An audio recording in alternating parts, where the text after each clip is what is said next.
आज हमारा टॉपिक है एरे इन सी लैंग्वेज। और आज के कंटेंट्स में जो हम पढ़ेंगे वो हैं what is an array, array क्या होता है, types of array, one dimensional array, program to show use of array, two dimensional array, program to show use of two dimensional array, यानी कि एरे क्या होता है और कितने तरह के होते हैं, 1D 2D, और उनको समझेंगे और उसके अलावा उनके प्रोग्राम भी देखेंगे। अब बेसिकली एरे क्या है? तो array is a collection of homogeneous data types, यानी कि एरे के अंदर जो हमारे डेटा स्टोर होता है वो बेसिकली सब एलिमेंट जो उसके होते हैं। यही डेफिनेशन इसकी है, array is a collection of, collection मतलब एरे एक कलेक्शन है खूब तरह के डेटा स्टोर करने का, collection of homogeneous data items stored in continuous memory locations. मान लीजिए जैसे एग्जांपल लेके समझते हैं, हमें स्टूडेंट्स के नाम स्टोर करने हैं, क्लास में 50 स्टूडेंट्स हैं। अब 50 स्टूडेंट्स के नाम स्टोर करने के लिए हमें जो है 50 वेरिएबल की ज़रूरत है। ठीक है, अब ये 50 वेरिएबल डिफाइन करके जो हमें 50 जनों के नाम स्टोर करने पड़ेंगे तो वो बहुत ही प्रैक्टिकल सॉल्यूशन नहीं लगता है। तो उसके लिए बेसिकली यहाँ पे हम उस नेम नाम से एक एरे बना सकते हैं और उसकी साइज हम कितनी कर देंगे, 50। तो 50 साइज का एक हमारे एक एरे बन जाएगा जिसमें कि सारे केवल और केवल नाम ही स्टोर होंगे। तो कलेक्शन ऑफ होमोजेनियस यानी कि सेम टाइप। तो जो एरे हमने बनाया, जैसे कि हमने मान लीजिए एरे बनाया इंटीजर, तो उसके अंदर सारे एलिमेंट, अगर जो साइज 50 है तो 50 के 50 जो एलिमेंट है वो केवल इंटीजर स्टोर हो सकेंगे। अगर हमने एरे बनाया कैरेक्टर, साइज है 50, तो उसके अंदर 50 कैरेक्टर स्टोर हो सकेंगे। यानी एक एरे के अगर इंटीजर है तो उसमें केवल इंटीजर स्टोर होगा, उसमें कैरेक्टर स्टोर नहीं होगा। अगर फ्लोट टाइप का है तो उसमें फ्लोट वैल्यूज स्टोर हो सकती हैं, 50 फ्लोट स्टोर हो सकते हैं, 50 साइज का एरे बनाया तो। पर फ्लोट के अलावा और कुछ स्टोर नहीं होगा, यानी कि उसके अंदर जो भी एलिमेंट्स हैं वो सारे के सारे हैं होमोजेनियस टाइप के, यानी कि सेम टाइप के, उनका डेटा टाइप क्या रहेगा, सेम रहेगा। उसके अलावा डेटा टाइप सेम होने के अलावा उसके अंदर जो मेमोरी लोकेशंस है, जितनी 50 साइज के जो हमने एलिमेंट्स एरे बनाई है, तो जो उसमें 50 एलिमेंट्स हैं वो सब कंटिन्यूअसली मेमोरी के अंदर स्टोर होंगे। यानी कि अगर हम 50 वेरिएबल लेते हैं तो हो सकता है उनको मेमोरी एलोकेशन उनको बहुत दूर-दूर होता मेमोरी के अंदर। ज़रूरी नहीं है कि वो कंटीन्यूअस लोकेशंस उनको मिलती। बट अगर हमने एरे बनाई है तो वो एक के बाद एक के बाद एक-एक कंटिन्यूएशन के अंदर वो सारे एलिमेंट्स हमारे कैसे होंगे, स्टोर होंगे। ये आगे हम डायग्राम वगैरह आएगा उसके अंदर और ढंग से देख लेंगे।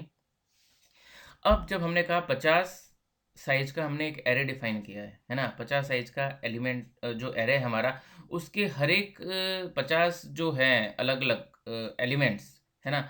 उनको हम सबस्क्रिप्ट भी कह सकते हैं, ठीक है ना? तो 50 एलिमेंट्स कहलाएँगे। Each value is called an element of the array, यानी एरे के हर एक वैल्यू को हम क्या बोलेंगे? Element. The element of the array share the same variable name, but each element has its unique index number, also known as subscript। यानी कि जो हमने अगर मान लिया स्टूडेंट नाम से एक एरे बना दिया, स्टूडेंट नेम्स नाम से एक एरे बना दिया, तो वो स्टूडेंट नेम जो नाम है वो सबके लिए, हर एक एलिमेंट के लिए क्या है, कॉमन है। पर हर एक एलिमेंट को हम एक अलग यूनिक इंडेक्स नंबर मिलेगा जिसको कि हम बोलेंगे सबस्क्रिप्ट। अब आगे देखते हैं, जैसे कि यहाँ पे लिखा है, array might belongs to any of the data type, array size must be a constant value. यानी कि एरे आप जिस भी तरह का बनाना चाहें, इंटीजर वैल्यू स्टोर करना है तो आप इंटीजर एरे बना लें, कैरेक्टर वैल्यू स्टोर करनी है तो आप कैरेक्टर एरे बना लें, जिस तरह का आपको डेटा स्टोर करना है उसी तरह का आप एरे बना लेंगे। एरे का साइज जो है वो हमेशा फिक्स रहता है। एरे अब जब 50 साइज का मैंने कहा, अभी हमको 50 जनों के नाम स्टोर करने थे, तो हमने 50 नाम का 50 साइज का एक एरे बना दिया। तो यहाँ हम साइज हमेशा कांस्टेंट रहेगी। वो जो एरे को डिफाइन करते टाइम आपको साइज बतानी पड़ेगी कि 5 साइज का बनाना है, 10 साइज का बनाना है, 50 साइज का बनाना है, 100 साइज का एरे बनाना है, यानी 100 एलिमेंट उसके अंदर स्टोर करने हैं। तो हमेशा वो एक कांस्टेंट वैल्यू रहती है। Continuous adjacent memory locations are used to store array elements in memory. तो जो भी आपके एलिमेंट्स हैं वो एक के बाद एक कंटिन्यूएशन में मेमोरी के अंदर स्टोर होते हैं। अब आप नीचे आगे देखें तो नीचे एग्जांपल में दिया हुआ है इंट ARR ब्रैकेट में 10। तो स्क्वायर ब्रैकेट हैं, ये बड़े ब्रैकेट हैं। तो अब पहला एग्जांपल जो इंट ARR ब्रैकेट में 10 है, तो बेसिकली ये क्या बन गई, एक एरे बन गई, इंटीजर एरे। आगे लिखा भी है इसमें इंटीजर एरे। तो ARR नाम से एक एरे है जो उसकी साइज जो आपने स्क्वायर ब्रैकेट में बड़े ब्रैकेट में दी है वो है 10। यानी कि ये ARR नाम का जो एरे है ये 10 स्टोर कर सकता है, 10 एलिमेंट्स स्टोर कर सकता है। किस टाइप के 10 एलिमेंट्स स्टोर करता है, ये 10 इंटीजर को स्टोर कर सकता है। यानी इसमें 10 इंटीजर्स तक स्टोर हो सकते हैं। नीचे एक और एग्जांपल लिखा है, उसमें हमने एक कैरेक्टर एरे बनाई है। तो अब कैरेक्टर एरे कैसे है कि यहाँ पे इसकी साइज भी हमने 10 ही ली है, VAL आप देखें तो CHARVAL 10। ठीक है। तो अब यहाँ पे आप देखें तो ब्रैकेट में 10 लिखा है, तो मतलब इस एरे की साइज कितनी है, 10। और एरे का टाइप है जो वो है कैरेक्टर, यानी ये वैल एरे 10 कैरेक्टर्स को स्टोर कर सकता है। अब एरे कितने तरह के हैं, तो इसमें बताया है कि एरे जो है, एक तो बताया पहले वन डायमेंशनल एरे, दूसरा है मल्टी डायमेंशनल एरे। तो एरे को डायमेंशन के हिसाब से बांट दिया है दो भागों में, एक वन डायमेंशनल एरे कहलाई और दूसरी मल्टी डायमेंशनल एरे। अब मल्टी डायमेंशन एरे है वो कितने भी डायमेंशंस हो सकते हैं, उसमें एक से अधिक डायमेंशंस, तो वो हो गई मल्टी डायमेंशनल। अब एक से अधिक डायमेंशन में 2 डायमेंशन भी हो सकती है, 3 डायमेंशनल भी हो सकती है और 4 डायमेंशनल भी हो सकती है, या उससे आगे 5-6 डायमेंशन भी हो सकते हैं। हालांकि ज़्यादातर काम हमारा 1 और 2 और मैक्सिमम 3 डायमेंशन से काम हमारा हो जाता है। तो अब आगे देखते हैं। अब वन डायमेंशन एरे की बात करें हम लोग पहले, फिर बाद में इसके बाद हम 2 डायमेंशन एरे भी देखेंगे।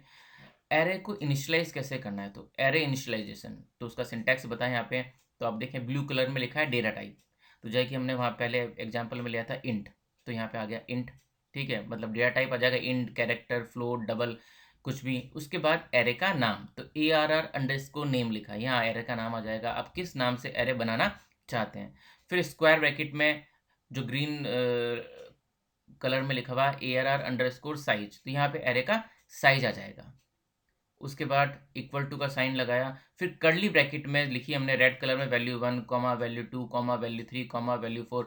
ये सारी वैल्यूज इस एरे को इनिशियलाइज करने के काम में आ जाएगी। मतलब यहाँ पे हम कर्ली ब्रैकेट में जो वैल्यूज लिखेंगे कॉमा लगा लगा के, वो सारी हमारी इस एरे के अंदर स्टोर हो जाएगी। जैसे कि फॉर एग्जाम्पल नीचे एक एग्जाम्पल दिया है जिसमें आप देखें तो यहाँ पर हमने लिया है अपने नम ब्रैकेट में, जो नम हमारा एक एरे है वो 5 साइज है उसकी। आप ग्रीन लेटर्स में देखें तो कर्ली ब्रैकेट के अंदर 5 लिखा हुआ है। तो यहाँ पर 5 साइज का हमारा एरे बन गया है। और ये किस तरह के एलिमेंट स्टोर करेगा, इंटीजर। डेटा टाइप कौन सा लिखा है, ये लिखा है इंटीजर, इंट नम ब्रैकेट में 5। ठीक है, तो 5 साइज का हमारा एक एरे बन गया जो कि 5 इंटीजर स्टोर कर सकता है। तो वो पांचों इंटीजर हमने आगे ब्रैकेट कर्ली ब्रैकेट के अंदर 0,1,2,3,4, ठीक है, ये पांचों एलिमेंट 0 से लेके 4 तक, ये सारी सारी वैल्यूज हमारी इस नम एरे के अंदर क्या हो जाएगी, स्टोर हो जाएगी। तो यहाँ हमने एरे को डिक्लेयर भी कर दिया, उसके साथ साथ उसको इनिशियलाइज भी कर दिया। यानी कि इसके अंदर ये values at the creation of the array, उसी टाइम पे हमने ये सारी की सारी वैल्यूज उसके अंदर स्टोर कर दी है।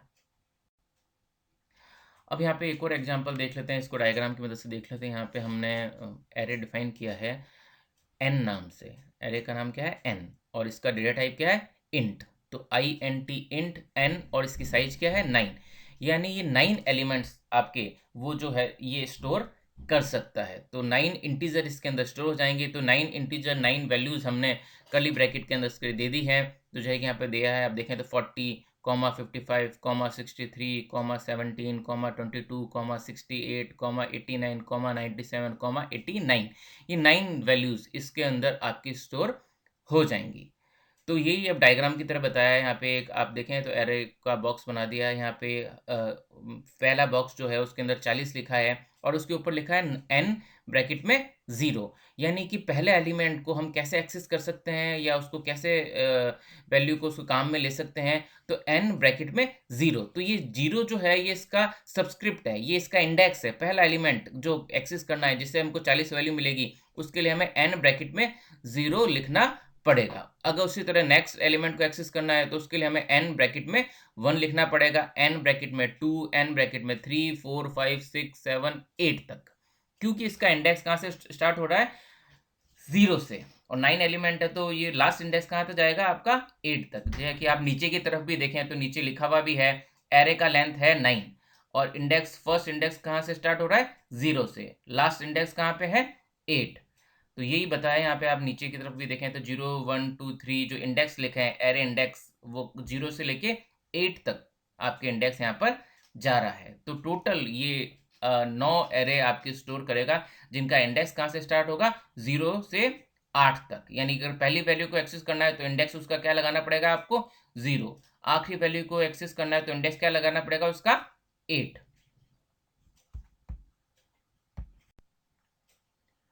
अब यहाँ पे देखें एरे के एलिमेंट्स को किस तरह से एक्सेस करना है। तो एरे के किसी भी एलिमेंट को एक्सेस करना है तो आपको सिर्फ इतना करना है, एरे का नाम लिखना है, स्क्वायर ब्रैकेट में उसका इंडेक्स नंबर लिखना है। जैसे कि नीचे एग्जांपल दिया गया है, एक एरे है एन नाम से, सॉरी एक एरे है नम नाम से, ठीक है, NUM नम। उसके फर्स्ट एलिमेंट को एक्सेस करना है तो आपको ब्रैकेट में क्या लिखना पड़ेगा 0, नम ब्रैकेट में 0, तो ये एलिमेंट इससे एक्सेस हो जाएगा। अगर एरे के आपको सेकंड एलिमेंट को एक्सेस करना है यानी जो 0 के बाद में है जिसका इंडेक्स क्या है 0, तो वो आप ब्रैकेट में लिख दें उसको 1। ऐसे ही अगर आपको थर्ड एलिमेंट को एक्सेस करना है तो उसका इंडेक्स नंबर क्या हो जाएगा 2। तो फर्स्ट एलिमेंट तो हो गया 0th, सेकंड एलिमेंट हो गया फर्स्ट एंड थर्ड एलिमेंट हो गया सेकंड इंडेक्स पोजीशन पे, क्योंकि इसका इंडेक्स जो बेसिकली 0 से स्टार्ट हो रहा है। तो 0 इंडेक्स वाला एलिमेंट कौन सा हुआ आपका फर्स्ट एलिमेंट हो गया, और फर्स्ट इंडेक्स वाला फर्स्ट पोजीशन पे जो है फर्स्ट पोजीशन पे जो है वो बेसिकली सेकंड एलिमेंट है आपका। तो इस तरह से आप एक एक एरे के एलिमेंट को क्या कर सकते हैं एक्सेस कर सकते हैं। जैसे कि हमने यहाँ पे एग्जांपल में एरे के शुरू के 3 एलिमेंट को एक्सेस करा है, ठीक है ना। तो उनकी वैल्यू हमने एक n वेरिएबल, चूंकि हमारा एरे हमारा इंटीजर टाइप का है तो हमने n वेरिएबल के अंदर उसकी वैल्यू को, इन तीनों की वैल्यू को क्या करा लिया असाइन करवा दिया। अब यहाँ पर देखते हैं हम एक प्रोग्राम बनाया है कि भाई एरे को किस तरह से आप काम में ले सकते हैं, किस तरह से उसको एक्सेस कर सकते हैं, है ना। तो यहाँ पे आप देखें मेन के बाद हम अंदर आए तो हमने यहाँ पे प्रोग्राम के अंदर एक इंट आई, एक आई वेरिएबल ले लिया जिसका डेटा टाइप क्या है इंटीजर। उसके बाद हमने एक एरे लिया है ARR जिसकी साइज है 5, यानी इसके अंदर 5 एलिमेंट आप स्टोर कर सकते हो, और वो 5 एलिमेंट बेसिकली किस तरह के हैं इंटीजर टाइप के हैं।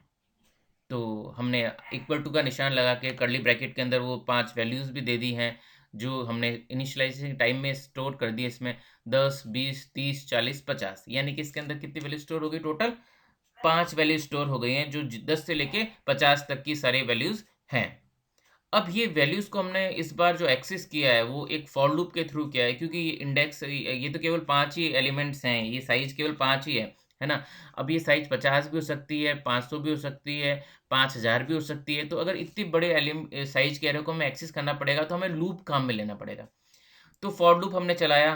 अब हमको चूँकि यहाँ पे इंडेक्स इसका एक्सेस करना है जो 5 साइज़ का हमारा एरे है ना? तो इसकी इंडेक्स कहाँ से कहाँ तक जाएगा? इसकी इंडेक्स पोज़ीशन 0 से स्टार्ट होके 4 तक जाएगी। यानी पहला एलिमेंट किस पोज़ीशन में मिलेगा आपको 0th लोकेशन पे मिलेगा, 0th पोज़ीशन पे, और आखिरी एलिमेंट कहाँ मिलेगा आपको 4th पोज़ीशन पे ले मिलेगा। तो इसलिए हमने इसका इंडेक्स 0 से स्टार्ट करा है और कहाँ तक ले गए हम 4 तक ले गए हैं। तो i की वैल्यू को हमने 0 से स्टार्ट की है और हम i की वैल्यू को आई प्लस करते-करते हमने देखें आप फॉर लूप को देखें तो i को हम प्लस-प्लस कर रहे हैं, तो i को 0 से स्टार्ट किया है और i प्लस-प्लस करते हम 4 तक ले गए हैं। क्यों ले गए हैं? क्योंकि जो एरे का लास्ट इंडेक्स है उसकी वैल्यू कितनी होगी 4, तो इंडेक्स पोजीशन इसकी है 0 से लेके 4 तक। अब ब्रैकेट के अंदर हम देखें तो हमने सिर्फ एक ही स्टेटमेंट लिखा है प्रिंट एफ, और एरे को हमने प्रिंट करा दिया है। चूंकि यहाँ पे इंटीजर एरे है इसलिए %d काम में लिया है। कॉमा लगा के आप देखें तो हमने ब्रैकेट में ARR और स्क्वायर ब्रैकेट में i लिख दिया है। अब i लिख दिया है तो यहाँ पर मतलब ARR i की वैल्यू को हम क्या कर रहे हैं प्रिंट कर रहे हैं। तो ARR i की वैल्यू क्या-क्या होगी 0 1 2 3 4। तो एरे की फर्स्ट एलिमेंट से लेके लास्ट एलिमेंट तक, यानी ARR 0 से लेके ARR 4 तक सारे के सारे एलिमेंट्स आपके प्रिंट हो जाएंगे। तो ये एरे आपकी 10 20 30, नीचे आउटपुट देखें आप 10 से लेके 50 तक जो आपकी सारी वैल्यूज़ थी वो सारी की सारी इसके अंदर क्या हो जाएँगी प्रिंट हो जाएँगी। अब यहाँ पे बात आ रही है अब 2 डायमेंशनल एरे की। भई 2 डायमेंशनल एरे, अभी हमने जो सब पढ़ा या एग्ज़ाम्पल देखा वो 1 डायमेंशनल एरे का देखा था। अब हम देखते हैं 2D एरे। तो to dimensional array is nothing but array of array, यानी एरे ऑफ एरे कहें तो वो हमारी क्या कहला जाएगी, 2D एरे कहलाएगी। जो आप मैथमेटिक्स में देखते हैं तो मैट्रिक्स जो होती है बेसिकली वो आपकी 2 डायमेंशनल एरे होती है। तो एक एरे के ऊपर आप दूसरी एरे लिख दें, रख दें, उसके ऊपर तीसरी एरे रख दें, तो वो आपकी बेसिकली आपकी मैट्रिक्स बन गई, या कहें तो जिसमें 2 डायमेंशन है वो 2D एरे हो गई। तो यहाँ पे आप नीचे डायग्राम भी देखें तो एक बॉक्स बनाया हुआ है, टेबल बनाई हुई है, जिसमें 4 एलिमेंट स्टोर हो रहे हैं, 10, 20, 30 और 40।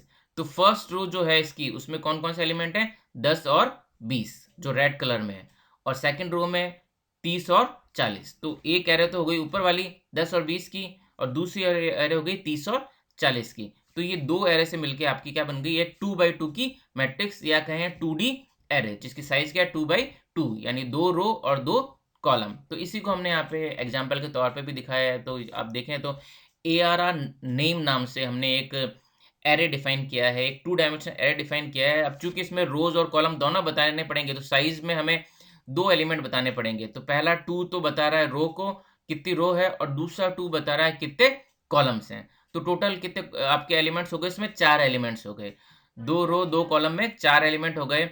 अब इसको हमने साथ में यहाँ पे इनिशियलाइज भी कर दिया। आप देखें तो इनिशियलाइजेशन के अंदर आप देखेंगे तो हमने कर्ली ब्रैकेट के अंदर एक और कर्ली ब्रैकेट में 0 0 लिखा है, ठीक है, कॉमा, फिर कर्ली ब्रैकेट लगा के फिर 0 1 लिखा है। तो पहला आप देखें रेड कलर में लिखा है, और आगे अगला वाला कर्ली ब्रैकेट ग्रीन कलर में लिखा है। तो रेड कलर वाला जो एलिमेंट्स है वो सब फर्स्ट रो में स्टोर हो जाएंगे, और ग्रीन कलर वाले वो सेकंड रो के अंदर स्टोर हो जाएंगे। उसके अलावा नीचे एक एग्जाम्पल और दिया है, देखा है, तो यहाँ पे भी आप देखें तो ARR 2 बाई 2 की एरे बना दी है हमने, या मैट्रिक्स बना दी है। उसमें हमने 10, 20, 30, 40 ये सारी वैल्यूज स्टोर कर दी हैं। तो 1 बाई 1 पहले सारे एलिमेंट्स फर्स्ट रो के फिल होंगे, फिर सेकंड रो के सारे एलिमेंट्स क्या होंगे? फिल होंगे। तो 10, 20 तो फर्स्ट रो में आ जाएगा, और 30, 40 सेकंड रो में आ जाएगा। अब इसी का हम एक एग्जांपल देख लेते हैं कि भाई 2 डायमेंशन एरे को कैसे आपको प्रिंट कराना है। तो यहाँ पर भी हमने अब चूंकि हमारा 2 डायमेंशनल है, तो यहाँ पे हमें 2 फॉर लूप चलाने पड़ेंगे। 2 फॉर लूप चलाने के लिए हमें 2 वेरिएबल चाहिए, तो इसके हमने एक लिया है I और एक लिया है J। 1 डायमेंशन में तो केवल एक ही वेरिएबल से काम हो गया था, I ले लिया था, तो उससे हमने सारी एरे एक्सेस कर ली थी। चूंकि यहाँ पे 2 डायमेंशनल है, तो यहाँ पे रोज के साथ हमें कॉलम पोजीशन भी बतानी पड़ेगी। तो यहाँ पे हमने 2 बाई 2 की एक एरे ले लिए 2 डायमेंशनल, उसको इनिशियलाइज भी कर दिया, यानी उसके अंदर 10, 20, 30, 40 वैल्यूज स्टोर करा दी है। तो अब देखें तो यहाँ पे बॉक्स दिया हुआ है, टेबल दी हुई एक सामने एक है ना, जिसमें 10, 20, 30, 40 लिखा हुआ है। तो साथ में इसमें आप देखें तो एक सबस्क्रिप्ट पोजीशन भी यहाँ पे दे दिए। तो 10 जो लिखा हुआ है उसके अगर आप देखें सबस्क्रिप्ट पोजीशन उसमें देखें तो वो ब्रैकेट में लिखा है 0 और 0 0 0 ब्रैकेट में लिखा है, यानी वो 0th रो है और 0th कॉलम है। 20 के आगे देखें तो हमने लिखा है 0th रो और फर्स्ट कॉलम, तो फर्स्ट रो ही चल रही है और फर्स्ट कॉलम आ गया। 30 के आगे देखें तो ये बता रहा है इसकी इंडेक्स पोजीशन क्या है आपकी, फर्स्ट रो और 0 कॉलम। 40 की अगर आप देखें इंडेक्स पोजीशन तो है फर्स्ट रो और फर्स्ट कॉलम।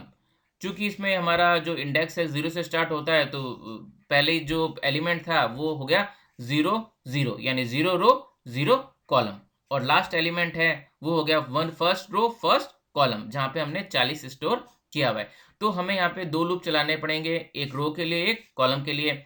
तो जो बाहर का लूप चल रहा है आप नीचे देखें तो हमने फॉर लूप बनाए हैं, यहाँ पे 2 फॉर लूप हैं। तो फॉर लूप पहला वाला जो फॉर लूप है आउटर फॉर लूप, जिसको हमने रेड कलर से लिखा है, वो I का है, और उसकी I की वैल्यू कहाँ से स्टार्ट हो रही है? 0 से लेके कहाँ तक जा रही है? 1 तक।